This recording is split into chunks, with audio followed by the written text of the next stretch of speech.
तो hello and welcome guys, स्वागत है आप सब लोगों का मेरे यूट्यूब चैनल पर जिसका नाम है ओटीटी।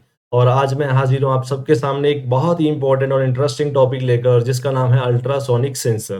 तो गाइस, अब इस वीडियो में आज हम सीखेंगे कि अल्ट्रासोनिक सेंसर क्या होता है और किस तरीके से इसको आर्डिनो के साथ इंटरफेस किया जाता है। तो इस वीडियो को बनाने से पहले आपको मैं बता देता हूँ कि ये वीडियो फिर से दो पार्ट में होने वाली है। पार्ट वन में मैं आपके साथ कुछ क्वेश्चन जो स्क्रीन पर लिखे हुए हैं ये डिस्कस करने वाला हूँ, मतलब कि इसका थ्योरेटिकल पार्ट। उसके बाद मैं स्टार्ट करूंगा आपका प्रोग्रामिंग पार्ट और इंटरफेसिंग, जिसमें हम हार्डवेयर कनेक्शंस भी करने वाले हैं। तो आपको पार्ट टू समझने के लिए पार्ट वन को बहुत अच्छे से देखना पड़ेगा, ताकि कोई भी कॉन्सेप्ट यहाँ से मिस ना हो और इंटरफेसिंग आप इजीली कर सकें। तो गाइज, अंत तक बने रहेगा इस वीडियो के, सो डैट किसी तरीके की प्रॉब्लम आपको ना आए इंटरफेसिंग करते हुए। तो आइए बिना किसी देरी के हम स्टार्ट करते हैं अपना आज का वीडियो। Let's start.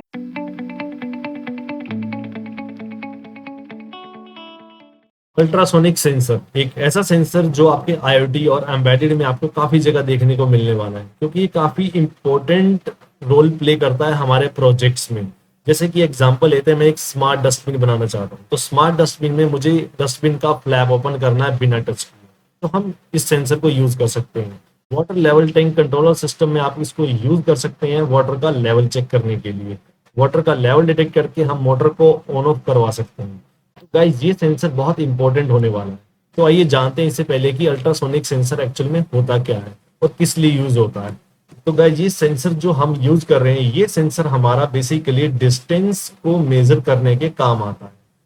जैसे कि ये आपका सेंसर है और ये हमारा ऑब्जेक्ट है, तो इनके बीच में कितना डिस्टेंस होगा या कितनी दूरी पर है, तो वो डिस्टेंस मेजरमेंट हम कर सकते हैं। कैसे करेंगे, किस तरीके से करेंगे, वो हम वीडियो के साथ साथ आगे देखते जाएंगे। तो एक्चुअल में ये डिस्टेंस मेजरमेंट करनी है तो हम इसके अंदर किस तरीके की वेव यूज करते हैं। तो गाइज, हम यहाँ पर यूज करते हैं साउंड वेव्स। तो साउंड वेव्स की एप्लीकेशंस को यूज करते हुए ये डिस्टेंस मेजरमेंट किया जा सकता है। तो जो आप सेंसर देख रहे हैं ना स्क्रीन पर, ये सेंसर हमारा बेसिकली साउंड वेव्स को एमिट करता है, और वही साउंड वेव्स किसी ऑब्स्टेकल से कोलाइड करके जब रिफ्लेक्ट बैक होती है, तो हम उस कोलिजन से, यानी कि ट्रांसमिशन और रिफ्लेक्शन के बीच का टाइम कैलकुलेट करके हम डिस्टेंस की वैल्यू निकाल सकते हैं। तो आप गाइस इसमें देख रहे हैं, तो आपको लेफ्ट साइड पे ये दिख रहा है, तो ये है आपकी ट्रिग पिन एक्चुअली, और ये है हमारी इको।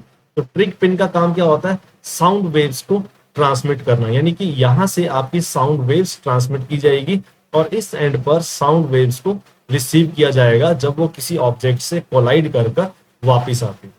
तो नेक्स्ट आता है गाइस हमारा प्रिंसिपल। तो इसके प्रिंसिपल में मैं आपको एक इंपॉर्टेंट वर्ड देता हूं जो है हमारा इको लोकेशन। क्या होता है इको लोकेशन और किस तरीके से हमारा ये काम करता है, तो आइए पहले मैं आपको समझा देता हूँ किस तरीके से काम करेगा। तो बात करते हैं हम अल्ट्रासोनिक सेंसर के प्रिंसिपल की। तो गाइस, आप स्क्रीन पे देख रहे हैं जिसमें एक बर्ड है जो कि शिकार करने की कोशिश कर रहा है। इसका नाम है बैट, जिसको हिंदी में हम चमगादड़ भी बोलते हैं। देखिए, इसके काम करने का मेथड और अल्ट्रासोनिक सेंसर के वर्क करने का प्रिंसिपल बिल्कुल सेम है। दोनों ट्रांसमिशन और रिसीविंग प्रिंसिपल पर वर्क करते हैं और दोनों एक ही तरीके की साउंड वेव्स जनरेट करते हैं। तो आप इसमें देख पा रहे हैं कि ये जो बैट है, ये साउंड वेव्स को एमिट कर रहा है एक particular frequency around 40 kilo hertz की फ्रीक्वेंसी पर जनरेट करता है। ये साउंड वेव्स एयर में ट्रेवल करती हैं, और अगर कोई भी रास्ते में ऑब्जेक्ट है या बर्ड है, तो ये साउंड वेव्स इनसे कोलाइड करके रिफ्लेक्ट बैक होती है बैट के पास, कुछ इस तरीके से।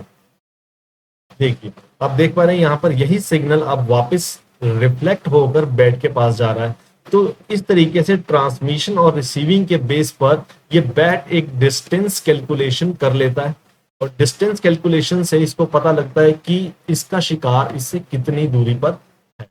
तो सेम प्रिंसिपल पे, इको लोकेशन पे हमारा अल्ट्रासोनिक सेंसर भी वर्क करेगा। ऐसा सिर्फ बर्ड्स नहीं करते, हमारी जो एक डॉल्फिन होती है, आपने सुना होगा, फिश है, सेम कॉन्सेप्ट यूज करती है अंडर वाटर जब उसको कोई शिकार करना होता है। सब मैरीन्स के अंदर हम यूज करते हैं सेम प्रिंसिपल। इस प्रिंसिपल को हम सोनार भी बोल सकते हैं, जिसका मतलब होता है sound navigation and ranging. Submarines under water sound waves emit करती हैं कोई भी ऑब्स्टेकल को डिटेक्ट करने के लिए। तो गाइस ये प्रिंसिपल बहुत इंपॉर्टेंट है कि किस तरीके से साउंड वेव्स को ट्रांसमिट किया जा रहा है और कब वो रिफ्लेक्ट बैक होकर आ रही है, और उनके रिफ्लेक्ट बैक होने तक जो टाइम हम कैलकुलेट करते हैं उस टाइम के बेस पे हम डिस्टेंस कैलकुलेशन कर सकते हैं। होप आप समझ गए होंगे कि हमारा अल्ट्रासोनिक और जो हमारा बैट है बिल्कुल सेम प्रिंसिपल पर काम कर रहे हैं, जिसको हम एक्चुअली सोनार भी बोलते हैं, जैसे हम डिस्कस कर चुके हैं नीचे। Sonar means sound navigation and range. Okay, next question हमारा आता है कि रेंज ऑफ अल्ट्रासोनिक सेंसर। तो गाइज हम यहाँ यूज कर रहे हैं HCSR04 सेंसर, जिसकी हमारी रेंज होती है, मिनिमम रेंज इसे आती है 2 सेंटीमीटर टू 400 सेंटीमीटर तक ये ऑब्जेक्ट को डिटेक्ट कर सकता है। आफ्टर 400 वो ऑब्जेक्ट इसकी रेंज से बाहर होगा, और बिलो 2 सेंटीमीटर भी इसकी रेंज से बाहर होने वाला है। ठीक है, तो ये इसकी रेंज है हमारे सेंसर की। नेक्स्ट आता है हमारा पिन आउट। पिन आउट मतलब पिन डायग्राम। तो देखिए पिन डायग्राम इसमें कॉम्प्लिकेटेड नहीं है, आप देख पा रहे हैं, तो इसमें सिर्फ आपको 4 पिन देखने को मिल रही है। ठीक है, हम इसको पिन नंबर 1 मान लेते हैं। Pin number 1, then 2, 3 and 4। तो इसका हार्डवेयर कनेक्शन तो बिल्कुल ईजी है, तो उसमें आपको कोई ज्यादा टेंशन लेनी नहीं है। तो पिन नंबर 1 अगर दिख रही है तो ये है हमारी VCC। VCC आप समझते हैं, +5 वोल्ट पावर सप्लाई के साथ इसको कनेक्ट किया जाएगा। पिन नंबर 4 डिस्कस कर लेते हैं पहले। ये हमारी ग्राउंड पिन, यानी कि VCC और ग्राउंड आपको प्रोवाइड करना है ताकि इसको पावर सप्लाई प्रोवाइड की जाए। जैसे ही आप ये लगाएंगे आपका सेंसर साउंड वेव्स ट्रांसमिट करना स्टार्ट करेगा, यानी कि ऑन हो जाएगा। इसके बाद हमारे लिए पिन नंबर 2 और पिन नंबर 3 हमारे लिए ज्यादा इंपॉर्टेंट है। पिन नंबर 2 है हमारी ट्रिग पिन। ट्रिग पिन की फुल फॉर्म होती है यहाँ पर हमारी ट्रिगर। ट्रिगर मीन्स ये जब हम इसको ट्रिगर करते हैं, यानी कि आर्डिनो के थ्रू इसको ट्रिगर करवाया जाता है, तो ये साउंड वेव्स को एमिट करता है, जो कि हम आगे वीडियो में देखने वाले हैं। और ट्रिगर होने के बाद साउंड वेव्स एयर में ट्रेवल करती हैं, और अगर कोई सामने ऑब्जेक्ट आता है तो उससे कोलाइड करके, यानी कि रिफ्लेक्ट होकर वापस जो पिन आती है वो हमारी आती है इको पिन पर। तो ये हमारी इको पिन, जिसको आप बेसिकली रिसीविंग पिन भी बोल सकते हैं। यहाँ पर सिग्नल रिसीव होता है। तो आप यहाँ देखेंगे तो यहाँ मेंशन किया हुआ है टी आपका रिप्रेजेंट कर रहा है ट्रिग पिन को और ट्रांसमिशन को, और यहाँ लिखा हुआ है आर रिप्रेजेंट कर रहा है इको पिन को, या फिर आप इसको कह सकते हैं रिसीविंग पिन को। यहाँ पर आपका रिसीव होगा। तो इसके ऊपर एक इंपॉर्टेंट, सबसे इंपॉर्टेंट चीज है ये लगा हुआ है, इसको हम बोलते हैं क्रिस्टल ऑसिलेटर। हमने आर्डिनो बोर्ड पर भी देखा था, वहां पर भी क्रिस्टल ऑसिलेटर ही यूज होता है। तो इस क्रिस्टल ऑसिलेटर की जो फ्रीक्वेंसी है वो है हमारी 4 मेगाहर्ट्ज, जो कि काफी इंपॉर्टेंट क्वेश्चन है। ठीक है, जो इंपॉर्टेंट क्वेश्चन है मैं आपको और बता देता हूँ कि जब आप साउंड सिग्नल जनरेट करेंगे तो उस साउंड सिग्नल की फ्रीक्वेंसी क्या होगी, हमारी 40 किलोहर्ट्ज की। तो ये पांचों क्वेश्चन हमने डिस्कस कर लिए हैं कि अल्ट्रासोनिक सेंसर क्या होता है। बेसिकली डिस्टेंस मेजर करता है, साउंड वेव्स यूज करते हैं, इको लोकेशन का प्रिंसिपल हम इसमें यूज कर रहे हैं, अल्ट्रासोनिक सेंसर की रेंज डिस्कस कर ली है। अभी हम इसकी टेक्निकल स्पेसिफिकेशंस को भी देखने वाले हैं। नेक्स्ट हमारा आता है कि हमारा जो अल्ट्रासोनिक सेंसर है वो किस तरीके की साउंड्स की वेव्स में काम कर रहा है। देखिए हमारे पास 3 तरीके, एक पूरा देखिए हमारे पास एक साउंड्स का स्पेक्ट्रम दिया हुआ है। यहाँ फर्स्ट आती है हमारी इंफ्रासाउंड। ये 0 से लेकर 20 हर्ट्ज तक की रेंज में जो भी सिग्नल है ये हमारा इंफ्रासाउंड के बीच में लाई करता है। नेक्स्ट आती है रेंज, जो इंपॉर्टेंट रेंज है हमारे लिए, क्योंकि ये हमारी ऑडिबल रेंज है ह्यूमन बीइंग की। इस रेंज के हर सिग्नल को हम सुन सकते हैं। तो मिनिमम है ये हमारी 20 हर्ट्ज और मैक्सिमम होती है 20 किलो हर्ट्ज। तो हम ह्यूमन बीइंग्स 20 हर्ट्ज से लेके 20 किलो हर्ट्ज तक की सभी आवाज को कह सकते हैं, सिग्नल्स को हम सुन सकते हैं। बट आफ्टर 20 किलो हर्ट्ज जो भी साउंड सिग्नल होगा वो हमारी रेंज से बाहर है और हम उसको नहीं सुन सकते।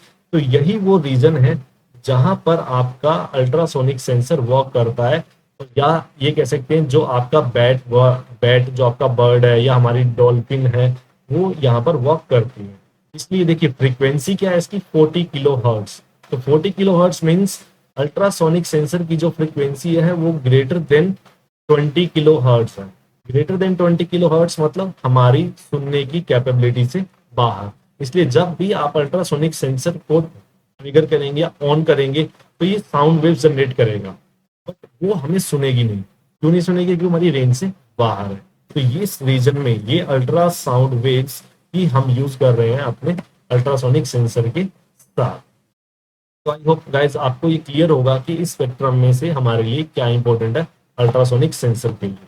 तो अब हम डिस्कस कर लेते हैं कुछ इसकी टेक्निकल डिटेल्स। इनमें से कई चीजें हम ऑलरेडी डिस्कस कर चुके हैं, तो वो है हमारी इसके अंदर सबसे पहले देखिए ऑपरेटिंग वोल्टेज, कि आप इसको कितनी वोल्टेज पर ऑपरेट करेंगे। तो ऑब्वियस है कि हम इसको आर्डिनो की +5 वोल्ट वाली पिन के साथ कनेक्ट कर रहे हैं, तो +5 वोल्ट से कम पर ये अल्ट्रासोनिक सेंसर आपका वर्क नहीं करेगा। तो मिनिमम रिक्वायरमेंट +5 वोल्ट आप इसको देंगे।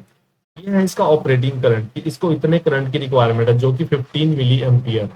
नेक्स्ट है ऑपरेटिंग फ्रीक्वेंसी। डिस्कस कर लिया हमने कि 40 किलो हर्ट्ज की फ्रीक्वेंसी पर हमारा ये सिग्नल जनरेट करेगा। मैक्सिमम रेंज ये भी हम डिस्कस कर चुके हैं, 4 मीटर या फिर आप कह सकते हैं 400 सेंटीमीटर। ये आपकी मिनिमम रेंज है, 2 सेंटीमीटर। इससे कम पर वो डिटेक्ट नहीं करेगा। रेंजिंग एक्यूरेसी ये इसकी 3 mm है, मतलब 3 mm तक ये टॉलरेट कर लेगा, इससे तक कोई एरर आएगी नहीं। और मेजरिंग एंगल 15 डिग्री, जहां पर ये आपको बहुत अच्छी वैल्यू प्रोवाइड करेगा 15 डिग्री पर। तो गाइस ये इसकी टेक्निकल डिटेल्स हैं। अब आइए हम चलते हैं इसके बाद अपना नेक्स्ट की आपका अल्ट्रासोनिक सेंसर वर्क करता कैसे। अब हम यहाँ डिस्कस करेंगे 2 केसेस। ये क्या केसेस होंगे? जब आपका अल्ट्रासोनिक सेंसर सिग्नल को ट्रांसमिट करेगा और उसके रास्ते में कोई भी ऑब्जेक्ट नहीं होगा, मींस जब कोई भी सिग्नल रिफ्लेक्ट बैक होकर इको पिन पर नहीं आएगा। सेकंड केस होगा हमारा, जब आपका सिग्नल रिफ्लेक्ट बैक होकर इको पिन पर रिसीव हो रहा है तो क्या होगा। तो आइए डिस्कस करते हैं हम अपना पहला केस।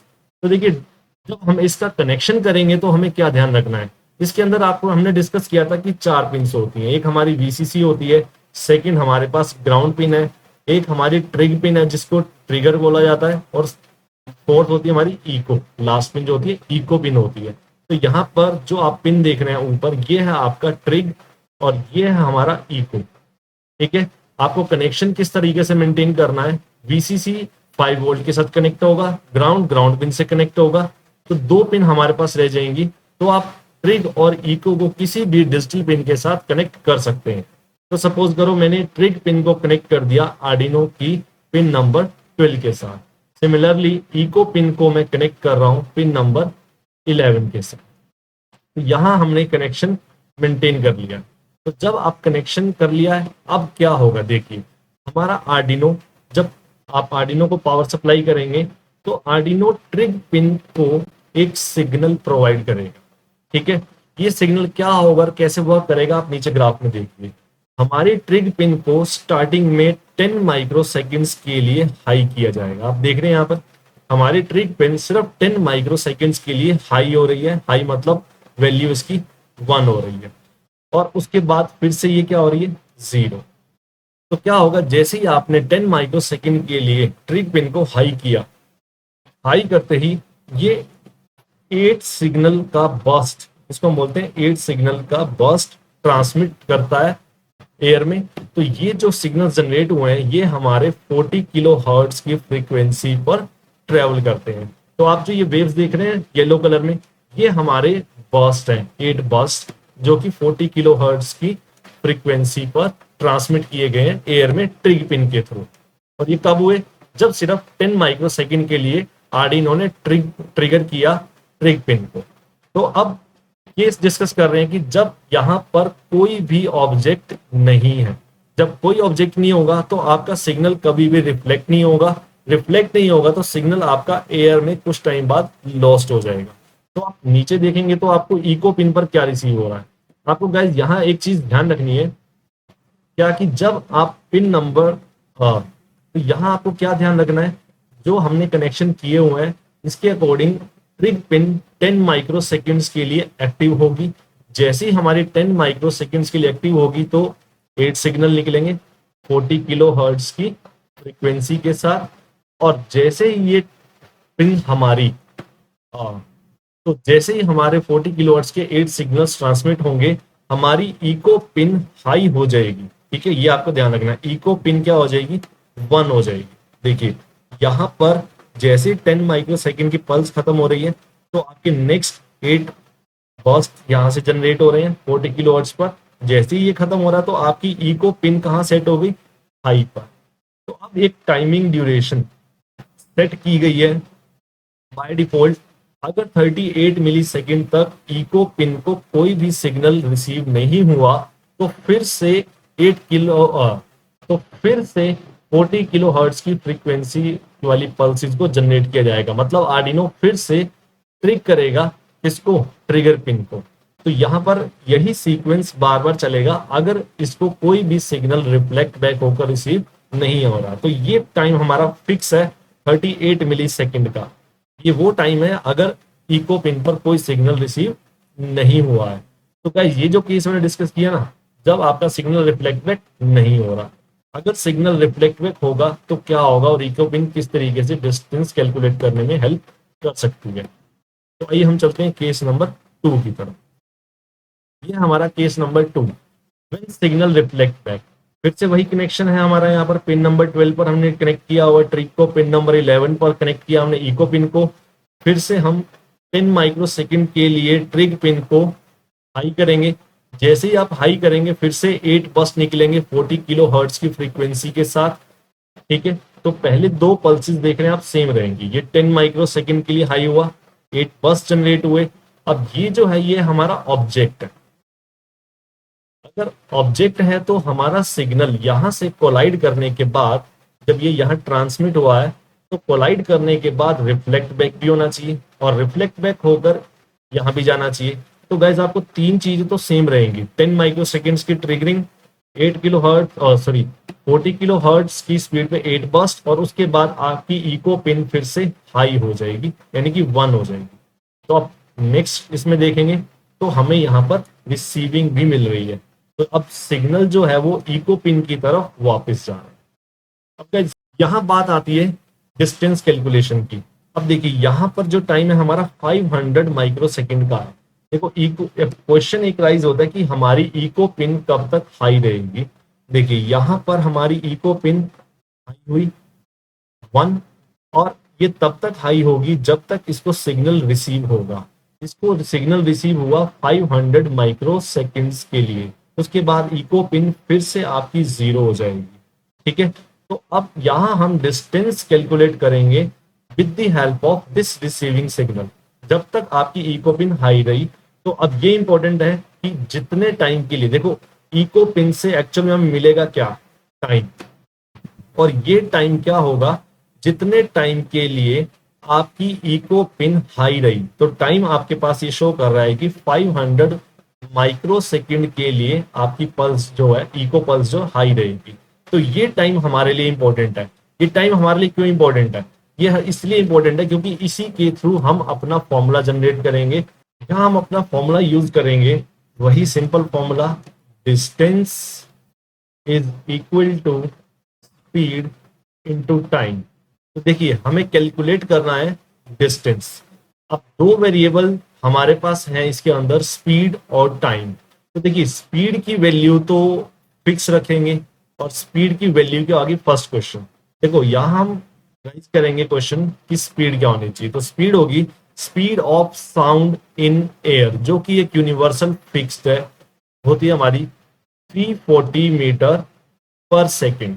तो 340 मीटर पर सेकेंड की स्पीड हम यूज करेंगे यहाँ पर डिस्टेंस कैलकुलेट करने के लिए। तब अगर हम इसी वैल्यू को कन्वर्ट करते हैं सेंटीमीटर पर माइक्रो सेकेंड में, तो ये वैल्यू बनेगी आपकी 0.034 सेंटीमीटर पर माइक्रो सेकेंड। तो देखिए स्पीड की वैल्यू हमारी फिक्स है, तो यहां मैं स्पीड की वैल्यू को रख देता हूं 0.034। नेक्स्ट आता है कि टाइम की वैल्यू। टाइम की वैल्यू हम रिसीव करेंगे कहां से, इको पिन के साथ। तो इन दो फैक्टर्स को जब आप मल्टीप्लाई करेंगे तो यहां से आप डिस्टेंस कैलकुलेट कर पाएंगे सेंटीमीटर्स में। और इसी सेंटीमीटर्स को अगर आपने इंच में कन्वर्ट करना है तो इस डिस्टेंस की वैल्यू जो सेंटीमीटर में आई है हमारे पास, इसको आप डिवाइड करेंगे 2.54 की वैल्यू से। तो जब आप इसको डिवाइड करेंगे तो ये वैल्यू आपको मिलेगी इंचेस। ठीक है, तो गाइज आई होप आपको समझ आ गया होगा कि हमें कैलकुलेशन करनी किस तरीके से है। और यही स्टेप्स जो भी हमने ऊपर करे हैं कि आप ट्रिग पिन को 10 माइक्रो सेकेंड्स के लिए हाई करेंगे, फिर उसके बाद ट्रिग पिन जो है फिर से लो हो जाएगी। तो इन स्टेप्स को हम कोडिंग में भी यूज करने वाले हैं। तो ये थ्योरी सेशन आपके प्रैक्टिकल सेशन के लिए इंपॉर्टेंट है। ठीक है, तो अभी एक इंपॉर्टेंट क्वेश्चन और यहां से हमारा राइज होता है कि आप जो टाइम लेंगे वो टाइम क्या होगा। देखिए, यहां से ट्रिग पिन से सिग्नल ट्रांसमिट हुआ और इको पिन पर सिग्नल रिसीव हुआ। तो अगर मैं टाइम की बात करूंगा, जो टाइम हमें इको पिन पर मिलेगा वो टाइम होगा आपका टी ट्रिग वाला टाइम प्लस टी इको वाला टाइम, मीन्स रिफ्लेक्ट होके जो टाइम हमारे पास आया। फॉर एग्जाम्पल मैं आपसे डिस्कस कर रहा हूं यही कि हमें जो ट्रिग पिन पर टाइम मिल रहा है, टोटल टाइम मिला वो था 500 माइक्रो सेकेंड। तो ये 500 माइक्रो सेकेंड टाइम हमारा हुआ कैसे, ये इस तरीके से हुआ कि 250 माइक्रो सेकेंड टाइम जो था वो सिग्नल ने ट्रांसमिशन टाइम के लिए यूज किया और 250 माइक्रो सेकेंड में सिग्नल हमारा रिसीव हुआ। तो ये वो टाइम है, टोटल टाइम, जिस टाइम के लिए हमारी इको पिन हाई स्टेट में थी और उसके बाद फिर से वो लो स्टेट में हो गई। तो जितनी देर के लिए आपकी पल्स ऑन या हाई स्टेट में रही वही हमारा टोटल टाइम था।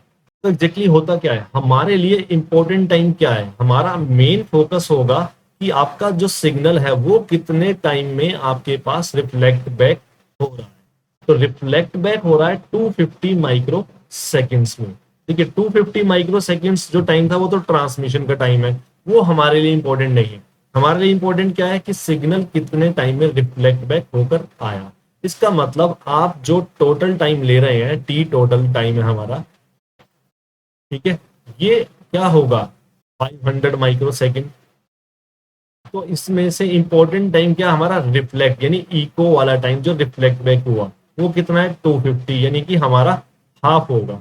तो हम टोटल टाइम नहीं लेंगे, हम सिर्फ रिसीविंग यानी इको वाला टाइम लेंगे जो कि टोटल टाइम का टी टोटल का क्या होगा, हाफ होगा। यानी कि जब भी आप अब डिस्टेंस कैलकुलेट करेंगे, जो फॉर्मूला अभी हमने यूज किया यहां पर डिस्टेंस कैलकुलेशन के लिए, देखिए स्पीड तो हमारी फिक्स है 0.034 इंटू जो टाइम हमारे पास आया टी को ये रखेंगे, और टी ई को क्या है हमारा टाइम, ये हमारा टाइम है जो टोटल टाइम का हाफ रहेगा। ठीक है, तो अब देखिए टी ई को टाइम हमें तो पता नहीं होगा कितना है, तो आप सिंपल क्या करेंगे, जो भी आप टाइम लेंगे टोटल टाइम उसको आप 2 से डिवाइड करें। ठीक है, तो आई होप आपको समझ आ गया होगा कि हम हाफ क्यों कर रहे हैं, क्योंकि हाफ करने का मतलब है हमें सिर्फ रिसीविंग टाइम, ये ही मतलब है, यही हमारे लिए इंपॉर्टेंट फैक्टर है। तो जब आप कोडिंग करेंगे तो कोडिंग में हम ये फॉर्मूला यूज करने वाले हैं, ये नहीं। ठीक है, ये मैंने आपको बताया था कि डिस्टेंस कैसे कैलकुलेट होगा, और यहाँ जो हमने टाइम लिया इको पल्स, ये टोटल टाइम लिया हुआ है। ठीक है, बट टोटल टाइम में से भी हमें क्या चाहिए, रिफ्लेक्ट बैक होकर आने वाला टाइम, वही हमारे लिए इंपॉर्टेंट है। तो ये आपका डिवाइड करके 2 से टाइम को, तो हम डिस्टेंस को कैलकुलेट करने वाले। गाइस एक बार जल्दी से मैं आपको समराइज कर देता हूं कि इस वीडियो में हमने क्या सीखा। यहाँ हमने डिस्कस किया कि अल्ट्रासोनिक सेंसर क्या होता है। अल्ट्रासोनिक सेंसर वो सेंसर है जो आपको डिस्टेंस कैलकुलेशन करने के लिए काम आता है, यानी कि आप डिस्टेंस मेजर कर सकते हैं सेंसर और ऑब्जेक्ट के बीच में। हम साउंड वेव्स को यूज कर रहे हैं और अल्ट्रासाउंड वेव्स की फ्रीक्वेंसी यूज कर रहे हैं। अल्ट्रासाउंड वेव्स क्या होती हैं, वो वेव्स जो हमारे ऑडिबल फ्रीक्वेंसी से बाहर हैं। ह्यूमन की frequency 20 hertz to 20 kilohertz है, तो इसकी frequency more than 20 kilohertz रहेगी। तो जब आप अल्ट्रासोनिक सेंसर वर्क करेंगे तो साउंड एमिट कर रहा होगा, बट हम उस साउंड्स को सुन नहीं सकते क्योंकि हमारी कैपेबिलिटी से वो बाहर है। प्रिंसिपल मैंने आपसे डिस्कस किया, इसका इको लोकेशन प्रिंसिपल रहेगा। ठीक है, नेक्स्ट है हमारा रेंज। हमारा जो अल्ट्रासोनिक सेंसर है वो रेंज है उसकी 2 सेंटीमीटर टू 400 सेंटीमीटर, और पिन आउट के अंदर सिर्फ 4 पिन्स होंगी। टेक्निकल स्पेसिफिकेशंस हमने डिस्कस कर ली है इसकी सारी। तो गाइज आई होप आप लोगों को समझ आ गया होगा थ्योरी पार्ट। तो इसी तरीके से अब हम इसी को कंटिन्यू करेंगे हम अपने इंटरफेसिंग वाले पार्ट में, जहां पहले हम हार्डवेयर कनेक्शंस क्रिएट करेंगे और उसके बाद हम इसकी प्रोग्रामिंग लिखेंगे। प्रोग्रामिंग लिखते हुए हमें फिर से वही इंपॉर्टेंट फैक्टर याद रखने की आपने ट्रिग पिन को कितने टाइम के लिए ट्रिग किया, जो कि 10 माइक्रो सेकेंड के लिए। ठीक है, उसके बाद ट्रिग पिन को फिर से लो कर दिया गया है, और जैसे ही आपकी ट्रिग पिन से सिग्नल जनरेट होगा 40 किलो हर्ट्ज की फ्रीक्वेंसी के साथ, जो 8 बर्स्ट आएंगे, उसके बाद जो आपकी इको पिन है वो हाई स्टेट में चली जाती है। और जितने टाइम के लिए आपकी इको पिन हाई रहेगी, वही टाइम हमारे लिए डिस्टेंस कैलकुलेशन में हेल्प करेगा। और इस टाइम में से भी हम क्या यूज करेंगे, हाफ टाइम, जो कि रिफ्लेक्ट होके आ रहा है। हमारा फॉर्मूला बनेगा distance is equal to speed into time. तो distance is equal to 0.034 into T reflected time divided by 2। तो ये फॉर्मूला हम यूज करने वाले हैं। तो गाइस, अगर अभी भी आपको कुछ क्वेश्चन है, कुछ क्वेरी है, तो आप कमेंट सेक्शन में टाइप कर सकते हैं, और इसके बाद हम अपनी वीडियो को, नेक्स्ट वीडियो को कंटिन्यू करने वाले हैं। वहां पर आपको चीजें और भी ज्यादा क्लियर होने वाली है। तो गाइज वेट करिए थोड़े टाइम के लिए, मैं जल्दी आपके लिए नेक्स्ट वीडियो बनाऊंगा, और उस वीडियो में हम डिस्कस करेंगे प्रोग्रामिंग और इंटरफेसिंग। तब तक के लिए thank you, have a nice day, enjoy.